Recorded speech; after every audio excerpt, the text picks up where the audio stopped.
यावर्षी थोडं असं करावंसं मनापासनं वाटलं. या वर्षप्रतिपदेपासनं मी माझं आराध्य म्हणून छत्रपती शिवाजी महाराज यांना घेऊन चाललो आहे.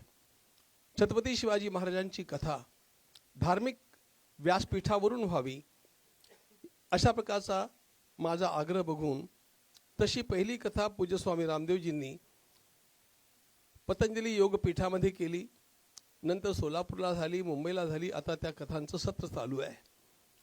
छत्रपतींच्या जीवनाचा हा विचार मला असं नेहमी जाणवत आलेलं आहे की आपल्या देशाच्या सगळ्या समस्यांचं उत्तर छत्रपती शिवाजी महाराजांच्या जीवनामध्ये आहे. आणि म्हणून तो विचार घेऊनच मी याही वेळेला गेले 15 दिवस संपूर्ण महाराष्ट्रात हिंडत आहे. मी तसाही हिंडणार होतो, कारण हे काम मी जे आरंभ केलं ते चैत्रात केलेलं आहे. पण योगायोगानं या निवडणुकाही पातल्या आणि त्यामुळे छत्रपतींचा विचार घेऊन चालायचं म्हटलं तर देश समर्थ झाला पाहिजे. देश समर्थ झाला पाहिजे तर देशातल्या प्रत्येक नागरिकाने आपलं कर्तव्य बजावलं पाहिजे. दुर्दैवाची गोष्ट आम्हाला मागच्या सगळ्या निवडणुकांच्या मधनं हे लक्षात येत गेलं की हिंदूंची मतदानाची स्वतः इच्छाशक्ती कमी झाली की काय कळत नाही. कारण सरासरी पाहिलं तर अगदी एक्झॅक्टली नाही सांगता येणार कुठेच, पण सरासरी पाहिलं तर 50-55% पेक्षा अधिक हिंदूंचं मतदान होताना दिसत नाही. आणि त्यामुळे कर्तव्याकरता जागृत करणं हे आमचं कर्तव्य आहे. या दृष्टीने विचार करून आम्ही पहिली घोषणा जी घेऊन चाललो आहे, 100% हिंदू मतदान झालं पाहिजे. खरं म्हणजे सर्वांचंच मतदान झालं पाहिजे, पण विशिष्ट समाजाचे लोक अशा प्रकारचा प्रयत्न करतात आणि त्यांचं गठ्ठा मतदान होतच असतं की मोहना त्यांची जागरूकता अशा प्रकारची दिसते की अगदी परदेशातनं केवळ या मतदानाकरताही येतात. चांगली गोष्ट आहे, पण परदेशातून येऊन कोणी मतदान करण्याचं आपलं कर्तव्य पालन करतो आहे आणि पुण्यात आपल्या घरी राहणारा हिंदू मात्र जाऊन मतदान करत नाही, ही त्याची झोप घालवण्याची आवश्यकता आहे. आणि म्हणून विक्रमी मतदान किंवा 100% मतदान हे पहिलं सूत्र घेऊन आम्ही चाललो. याकरता समाजाचं जागरण करणं ही फार आवश्यक गोष्ट आहे. हा आमचा पहिला मुद्दा. दुसरा मुद्दा, या निवडणुकांच्या मतनं एक विचित्र प्रकारचा स्वर दिसू लागलेला आहे. आणि तो स्वर अशा प्रकारचा आहे की मुसलमान समाजानं अधिकाधिक मागण्या कराव्यात आणि त्या काही पक्षांनी जशाच्या तशा मान्य करण्याकडे कलावं. हे चित्र काही मला विधायक चित्र दिसत नाही. आम्ही कोणाच्याही विरोधात नाही. पहिल्यांदा एक मुद्दा लक्षात घ्या, कधीही मी असं बोलत असताना मी हिंदू मुस्लिम असा भेद करत नाही. हिंदू मुस्लिमांची बंधुभावना कशी असते हे तुम्हाला बघायचं असेल तर माझ्या गावात या. मी नगर जिल्ह्यातल्या बेलापूरचा आहे. तिथल्या सगळ्या माझ्या मुस्लिम बांधवांनी 3दा मशिदीमध्ये नेऊन माझा सन्मान फार मोठा केला. अगदी रामजन्मभूमीच्या वेळेलाही मला मशिदीमध्ये नेऊन त्यांनी जय श्रीरामच्या घोषणा देऊन स्वतः चांगला निधी अर्पण केला. आणि त्यामुळे आमच्या मनामध्ये अशा प्रकारच्या भावना नाहीत. हे आधी लक्षात घेतलं पाहिजे. आणि त्यानंतर हे लक्षात घेतलं पाहिजे की जरी सामान्य व्यापक अशा मुस्लिम समाजाची ही भावना नसली तरी पण काही नवनवीन प्रवेश केलेल्या अनेक लोकांनी ही सगळी वातावरणातली शांतता ढवळून काढण्याचा प्रयत्न केलेला आहे. मला माझ्याही गावातले लोक सांगतात की महाराज, ये नए नए चेहरे कहाँ से आ गए जो हम लोगों में अभी दूरता निर्माण कर रहे हैं. आणि असं रोहिंग्यांच्या या प्रवेशामुळे आपणाला सगळ्या ठिकाणी होत असलेलं दिसेल. बदलती डेमोग्राफी याच्यामुळे आणि काही लोकांच्या अतिरेकी मागण्या यांच्यामुळे प्रभावित होऊन काही पक्ष जर त्या मागण्या जशाच्या तशा स्वीकार करत असतील तर ही देशाच्या हिताकरता एक अत्यंत मोठी धोक्याची घंटा आहे असं मला वाटतं. आणि म्हणून आमचा आग्रह, कुठेही हिंदूंना झुकतं माप सरकारनं द्यावं असं आम्ही कधीच म्हणणार नाही, पण अशा प्रकारे ज्या पार्श्वभूमीवरती पाकिस्तानची निर्मिती झाली, देश खंडित झाला, तशा प्रकारच्या मागण्यांचा असा सपाटा जर कुणी लावला तर, आणि जर एखाद्या पक्षाचा अध्यक्ष हे म्हणत असेल की माझे कार्यकर्ते हिंदूंच्या घरात घुसून त्यांची मालमत्ता काढून घेऊन आणि इतर लोकांना वाटून टाकतील, अशा प्रकारची विधानं इतरांना संतुष्ट करण्याकरता केली जाणं हे देशाच्या भवितव्याच्या दृष्टीनं बरं नाही आहे. आणखीही एक महत्त्वाची गोष्ट म्हणजे या सगळ्या गोष्टींच्या मध्ये पडण्याइतकी तीव्रता आम्हाला का जाणवू लागली, व्यक्तिशः मला अशी दाहकता का जाणवली, याचं कारण बांगलादेशमध्ये घडलेल्या घटना हे फार महत्त्वाचं कारण आहे. आणि बांगलादेशमध्ये जे घडलं, निवडून आलेल्या सरकारला गर्दीच्या जोरावरती भीडतंत्रानं पदच्युत करून आणि त्या ठिकाणी जो हिंसाचार उफाळला, त्या हिंसाचारामध्ये नुकसान कोणाचं झालं याला आपण सगळे लोक जाणतात. आणि अशा प्रकारचं हिंदूंचं नुकसान करणं, त्यांचे व्यवसाय नष्ट करणं, महिलांच्यावरती अत्याचार करणं, आणि ज्या इस्कॉनच्या मंदिरानं 1971 मध्ये बांगलादेश अगदी कफल्लक असताना 2 लाख लोकांना 6 महिने जेवू घातलं, त्याच्यावरती आक्रमण करणं आणि त्याची तोडफोड करून टाकणं, अशा प्रकारचं वातावरण बघत असताना जाणवलं मला हे की हे संकट आपल्या उंबरठ्यावरती येऊन ठेपलेलं आहे. आणि म्हणून संकट घरात आत आल्यानंतर विचार करण्यापेक्षा अशा प्रकारची परिस्थिती आपल्या देशात कुठेही निर्माण होऊ नये याकरता आज आपण जागृत राहिलं पाहिजे आणि अशा प्रकारची जागृती लोकांच्या मध्ये निर्माण केली पाहिजे. या भूमिकेतनं आम्ही या सगळ्या गोष्टी करतो आहोत.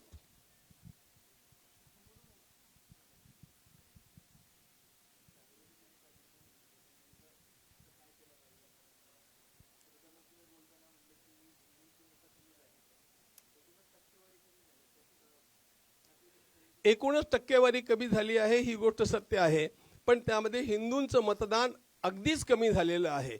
टक्केवारी जी थोडीशी जास्त दिसते आहे त्यामध्ये मुस्लिमांचं मतदान 95% जवळपास आहे, हे सगळ्यांना ठाऊक आहे.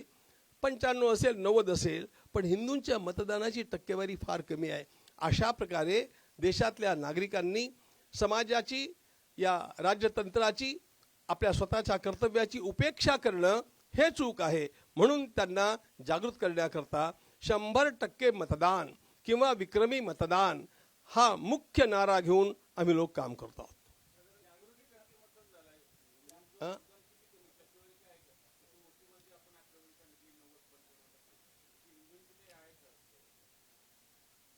एकूण मी आता मध्येच सांगितलं की प्रत्येक ठिकाणची एक सांगता येणार नाही, पण ती 50 ते 55% इथपर्यंतच आहे. एक व्यक्ति कोई पूछो. हाँ,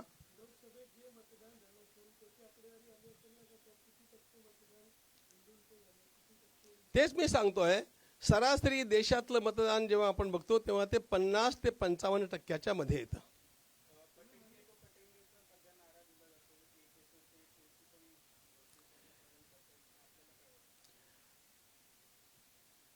बटेंगे तो कटेंगे याचा सरळ हिंदी भाषेमध्ये अर्थ अशा प्रकारचा आहे की जर आपली मतं विभाजित झाली तर तुमचा पराभव होईल.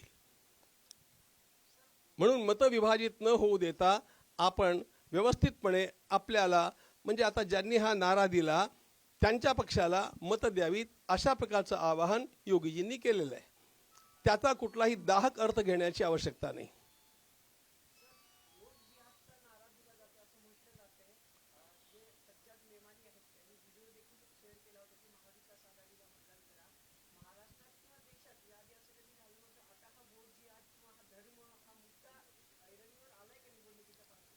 अगदीच खरी गोष्ट आहे, तुम्ही योग्य प्रश्न विचारला. अशा प्रकारचं सगळ्याच मुस्लिम धर्मगुरूंच्याकडनं जेव्हा वेगळ्या वेगळ्या माध्यमातून सांगितलं जाऊ लागलं, ते मशिदीतनं सांगितलं जाऊ लागलं, ते सोशल मीडियावरनं सांगितलं जाऊ लागलं, ते वेगळ्या वेगळ्या प्रकारच्या ठिकाणून फतवे काढून सांगितलं जाऊ लागलं, तेव्हा एक गोष्ट निश्चितपणे जाणवू लागली की ही निवडणूक ही सामान्य निवडणुकीसारखी राहिली नाही, ही पक्षांच्या मधली निवडणूक राहिली नाही, तर एकूण हा हिंदू समाजावरती, हिंदू संस्कृतीवरती, धर्मावरती एक मोठा घाला, एक मोठा आघात करण्याचा प्रयत्न या दृष्टीनं सगळं वातावरण निर्माण झाल्यामुळे कुठेतरी या समाजाच्या ज्या परंपरागत धारणा आहेत त्या धारणांचं, जी पवित्र तीर्थक्षेत्र आहेत त्यांचं रक्षण होण्याची आवश्यकता आहे. या दृष्टीनं आम्हा सर्वांना यामध्ये पडावं लागलं. आणि यातला सगळ्यात महत्त्वाचा मुद्दा आपण बघाल, वक्फ बोर्डाचा जो कायदा, सुधारित कायदा 95 मध्ये झाला, त्यामध्ये ज्या प्रकारचे अधिकार वक्फ बोर्डाला देण्यात आले, जगातल्या कुठल्याही देशामध्ये अशा प्रकारचा अन्याय विशिष्ट समाजावरती कधीही कोणी केलेला नाही. अशा प्रकारचा अन्याय हा करण्यात आलेला आहे. संविधान मोठं आहे की बाकीचे लोक मोठे आहेत. आम्ही राष्ट्राची बात करतो आहोत, आम्ही धर्माची बात सुद्धा आता करत नाहीये. पण अशा प्रकारे एखाद्याची जमीन हडपली, आता कानिफनाथाच्या मंदिरावरती त्यांनी क्लेम केलेला आहे, बद्रीनाथाच्या मंदिरावरती क्लेम केलेला आहे, आणखी अशा प्रकारचं ठिकठिकाणी चाललंच आहे. कर्नाटकामध्ये तर हे काम सुरू पण झालेलं आहे. अशा प्रकारे होत असताना माझ्यावरती अन्याय होतो आहे असं एखाद्याला सांगायचं असेल तर ते कोर्टात न जाता त्यांच्या ट्रिब्युनल पुढे जावं, हा खरोखर अन्याय आहे. आणि म्हणून कोर्ट, आमचं न्यायालय हे संविधानाच्या माध्यमातून आलेलं सर्वात मोठं अधिकार क्षेत्र आहे. त्यामुळे सगळे खटले, सगळ्यांच्या तक्रारी तिथे गेल्या पाहिजेत. तसं न करता हे ट्रिब्युनलमध्येच कसं काय काढलं गेलं, त्यात न्याय मिळेल याची कुठली शक्यता राहिली. आणि त्यामुळे सर्वांना वाटू लागलं की अशा प्रकारच्या या वातावरणामध्ये जिथे हिंदूंच्या संपत्तीला धक्का आहे, जिथे त्यांच्या भूखंडांना, जमिनीला धक्का आहे, ज्या ठिकाणी त्यांच्या परंपरांना धक्का आहे, अशा प्रकारच्या निवडणुकीमध्ये आपण थोडं जनजागरण अशा प्रकारचं केलं पाहिजे की अशा प्रकारचं हिंदू विरोधी वातावरण निर्माण करणारे जे कोणी असतील त्यांच्यापासून सावधान राहा. आणि छत्रपती शिवाजी महाराजांच्या मार्गानं जे कोणी जाणारे असतील त्यांच्या पाठीशी उभे राहा. कारण छत्रपती शिवाजी महाराजांचा जन्म हा हिंदू धर्माच्या संरक्षणासाठी होता. जी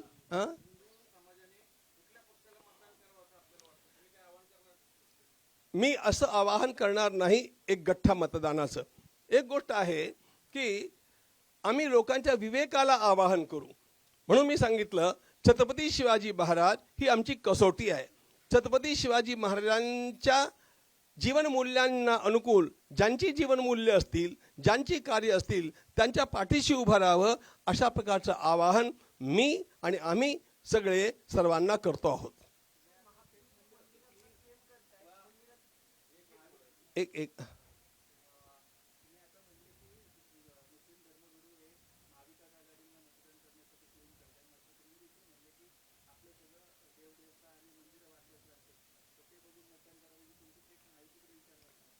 असं आहे. व्यक्तिगत मला विचारलं तर निश्चितपणे मी हे सांगेन की जो रामजी को लाए हैं हम उन्हीं को लाएंगे. हे सांगायला मला काहीही संकोच वाटत नाही. पण अशा प्रकारची बळजबरी मी प्रत्येक मतदात्यावरती करणार नाही. मी त्याच्या विवेकाला आवाहन करेन. मी त्याला सांगेन की तुम्ही छत्रपती शिवाजी महाराज हा टचस्टोन, कसोटीचा दगड मानून आणि त्याप्रमाणे जे वागतील त्यांच्या पाठीशी उभे राहा. प्रत्येकाला अशा प्रकारचं स्वातंत्र्य आहे, ते त्याला आपण बहाल केलं पाहिजे.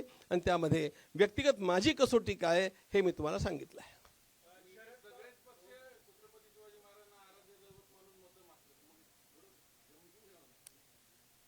मतदात्याला जर बुद्धी असेल तर शिवाजी महाराजांचं नाव घेऊन आणि त्यांच्या सगळ्या विचारसरणीला बोळा पुसून कोण कोण काम करतायत हे त्याला ठरवता येईल.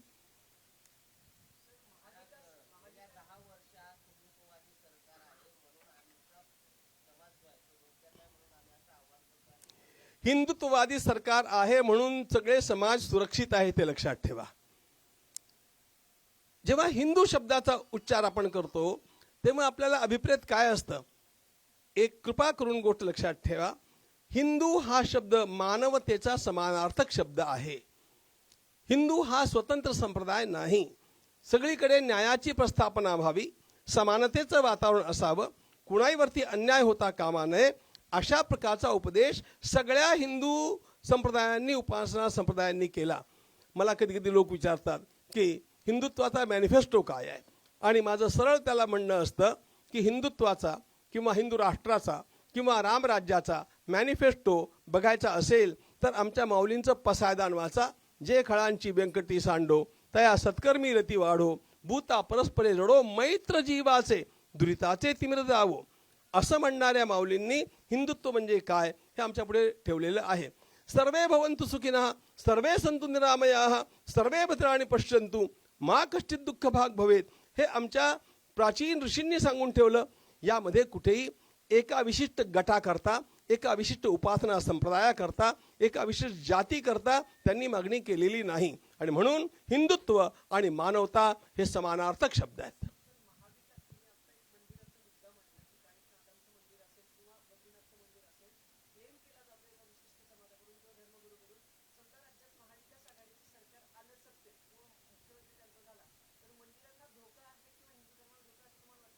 तसे ते येतील की नाही याबद्दल शंका आहे, कारण लोकांनी त्यांना ओळखलेलं आहे.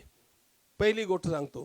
दुसरी गोष्ट, असं त्यांनी येऊन काही करण्याचा प्रयत्न केला तर जी संतांची आघाडी आत्ता, जी संतांची फळी आत्ता आपल्या वाणीनं फक्त जागरणाचं काम करते, ती आपल्या वाणीनं आणखी लोकांना चेतवण्याचं काम करेल आणि सांगेल की आपल्या वैध मार्गांनी याचा प्रखर विरोध आपल्याला करता आला पाहिजे. आणि वैध मार्गाने प्रखर विरोध केल्यानंतर कुणाला काही अशा प्रकारच्या गोष्टी करता येणार नाही. त्यामुळे कानिफनाथाची मढी असो किंवा बद्रीनाथाचं मंदिर असो, या गोष्टी सहजासहजी कुणाला गिळंकृत करता येणार नाहीत. अशाच प्रकारचे दोन भयंकर कायदे आणू पाहण्याचा प्रयत्न एक महाराष्ट्र शासनानं केला होता, अंधश्रद्धा निर्मूलन कायदा म्हणून एक, आणि दिल्लीमध्ये तो प्रयत्न झाला होता टार्गेटेड व्हायलन्स या नावाचा तो कायदा येऊ पाहत होता. या दोघांचा आम्ही प्रखर विरोध केला आणि हे दोन्ही कायदे आम्ही हाणून पडले. या दोघांना आम्ही होऊ दिलं नाही. अर्थात त्यावेळच्या मुख्यमंत्र्यांनी पृथ्वीराज चव्हाण यांनी समंजस भूमिका घेतली आणि आमचं म्हणणं ऐकलं. अंधश्रद्धा निर्मूलन कायदा झाला, पण त्यामध्ये ज्या दाहक गोष्टी होत्या, ज्या हिंदू धर्माच्या विरुद्ध होत्या, त्या त्यांनी काढून टाकल्या. त्यामुळे अशा प्रकारे कुठल्याही धर्मावरती अन्याय होणार नाही अशा प्रकारचा कुठला कायदा झाला तर आम्हालाही हरकत नाही.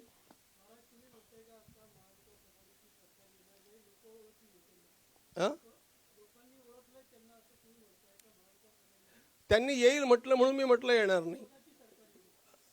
कुणाचंही येवो, आम्हाला सरकार कुणाचं यावं याच्याशी मतलब नाही आहे, लक्षात ठेवा. आम्हाला सरकारनं काय करावं याच्यावरती लक्ष ठेवण्याशी आमचा मतलब आहे. आलेल्या सरकारनं हिंदू धर्माच्या विरुद्ध, हिंदू धारणांच्या विरुद्ध, हिंदू तीर्थांच्या विरुद्ध, हिंदू साधू संतांच्या विरुद्ध काहीही करता कामा नये. अशा प्रकारची जागृती हिंदू समाजामध्ये निर्माण करणं हे आमचं कर्तव्य आहे.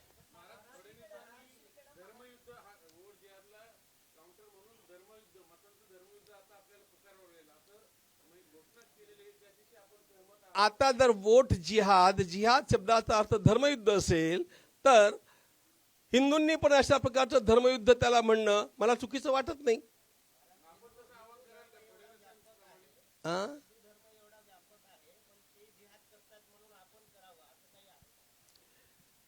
ते जिहाद करतात म्हणून आपण काही त्यांना मारायला उठण्याची आवश्यकता नाहीये.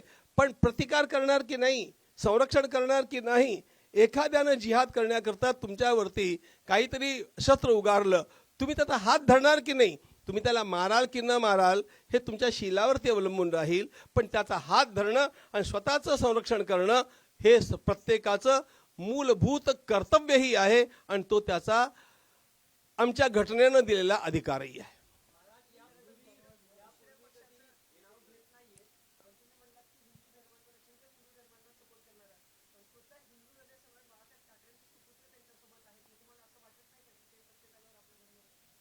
मला माननीय दिवंगत बाळासाहेब ठाकरे यांच्याबद्दल अपार आदर आहे. अपार, कमी नाही, अपार आदर आहे. पण त्या वंशामध्ये जन्माला येऊन आता जे काही बोललं जात आहे आणि केलं जात आहे ते खरोखर ज्या शिवछत्रपतींचं नाव आपण घेतो आणि ज्या बाळासाहेब ठाकरेंचं नाव आपण घेतो, ज्या बाळासाहेबांनी स्वतः जेव्हा तो बाबरी ढाचा पाडला गेला तेव्हा त्यांनी असं खुलेपणाने म्हटलं होतं की जर हे काम शिवसैनिकांनी केलं असेल तर त्यांच्याबद्दल मला स्वाभिमान आहे. असं म्हणणारे बाळासाहेब कुठे आणि खीर खुर्मा खाणारे, आपल्या डोक्यावरती टोपी घालणारे आणि औरंगजेबाला भाऊ मानणारे आणि जय श्रीराम म्हणणारे हरामखोर आहेत असं म्हणणारे बाकीचे लोक कुठे आहेत याचा विचार आपण करा. अंतर मी तुम्हाला दाखवून दिलेलं आहे.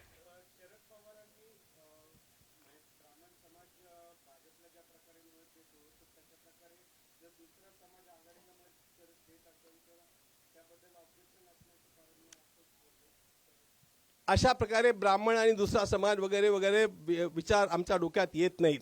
अशा प्रकारचे विचार करून समाज तोडण्याचा ज्यांनी आयुष्यभर प्रयत्न केला अशा प्रकारचे लोक असं बोलू शकतात. आणि त्यामुळे आम्ही राष्ट्रावरती प्रेम करणारा आणि राष्ट्रावरती प्रेम न करणारा असं विभाजन करतो.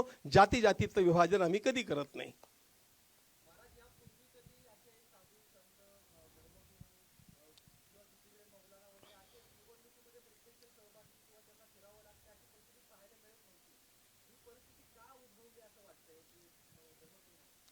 मुळात गोष्ट अशी आहे की अशा प्रकारची परिस्थिती आमच्यावरती लादली गेली.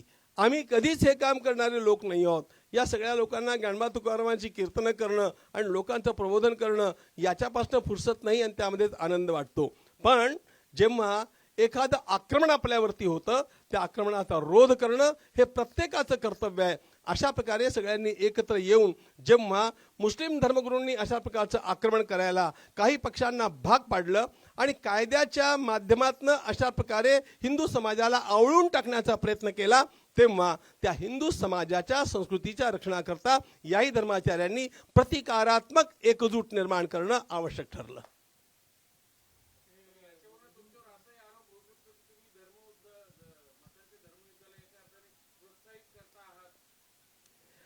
मी आमच्यावरती लादलेल्या धर्मयुद्धाला प्रतिकार करण्याला प्रोत्साहित करतोय. प्रतिकार केलाच पाहिजे. आमच्याकडनं केला जाणारा हा प्रतिकार आहे. It is defence not offence.